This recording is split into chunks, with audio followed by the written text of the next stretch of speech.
প্রণাম news official চ্যানেলে আপনাদের সবাইকে স্বাগত। আশা করি আপনারা সকলে ভালো আছেন। আজ একটা আপডেট দেওয়ার জন্য এই ভিডিও দিলাম। তার আগে বলি, যারা চ্যানেলটি প্রথম দেখছেন আপনারা প্রত্যেকে লাইক, শেয়ার, কমেন্ট ও সাবস্ক্রাইব করবেন। আর যারা চ্যানেলটি দীর্ঘদিন দেখছেন কিন্তু লাইক শেয়ার করেননি, আপনারা প্রত্যেকে লাইক, শেয়ার, কমেন্ট ও সাবস্ক্রাইব করে চ্যানেলটির পাশে থাকবেন। তো আপনারা প্রত্যেকেই জানেন যে আজকে আপার প্রাইমারিতে 4th কাউন্সিলিং ছিল। তো 4th কাউন্সিলিংয়ে 261 জন প্রার্থীকে ডাকা হয়েছিল। তার মধ্যে যেটুকু খবর পেয়েছি যে 73 জন মতো প্রার্থী নাকি অ্যাবসেন্ট ছিলেন। তো পার্সেন্টেজ সম্ভবত 27%।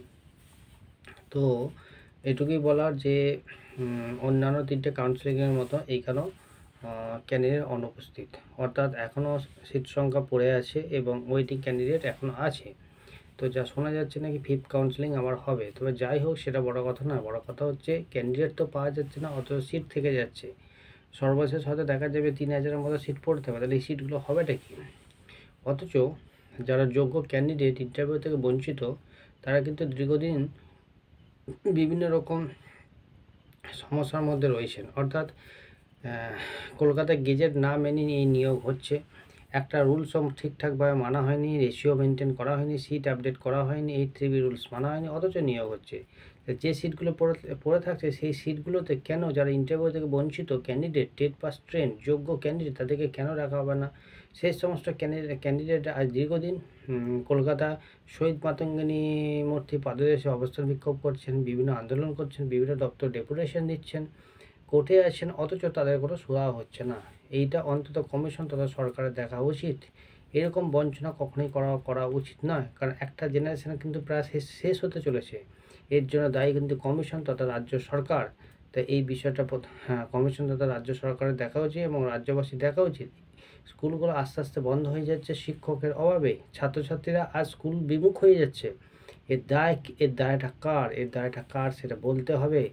কারণ কমিশন তথা রাজ্য সরকারকে কিন্তু এই বিষয়ে এগিয়ে আসতে হবে এবং তাদেরকে শিক্ষা নিয়ে যে এত যে টালভাঙা, সেটা কিন্তু করা যাবে না। কারণ শিক্ষাই জাতির মেরুদণ্ড। শিক্ষাটাকে শেষ করে দিয়ে কোনো কিছু কিন্তু হবে না।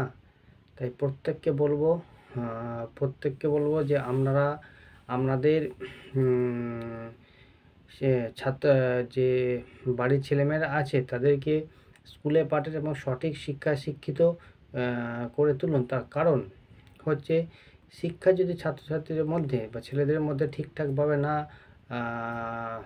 দেওয়া যায়, তাহলে পরবর্তীতে তাদের কিন্তু ভবিষ্যৎ কিন্তু খুব একটা ভালো হবে না।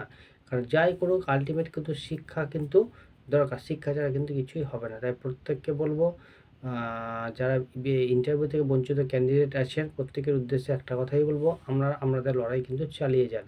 কারণ প্রচুর সিট অ্যাবসেন্ট আছে, সিট আপডেট করতে হবে। সিট আপডেট করলে দেখা যাবে সংখ্যাটা কিন্তু অনেক, অর্থাৎ যা ক্যান্ডিডেট আছে তার থেকেও কিন্তু বেশি সিট আছে। তাহলে এই সিটগুলো দেওয়া উচিত, এই সিটগুলো আপনাদের প্রাপ্য। তাই আপনাদের লড়াই চালিয়ে যান।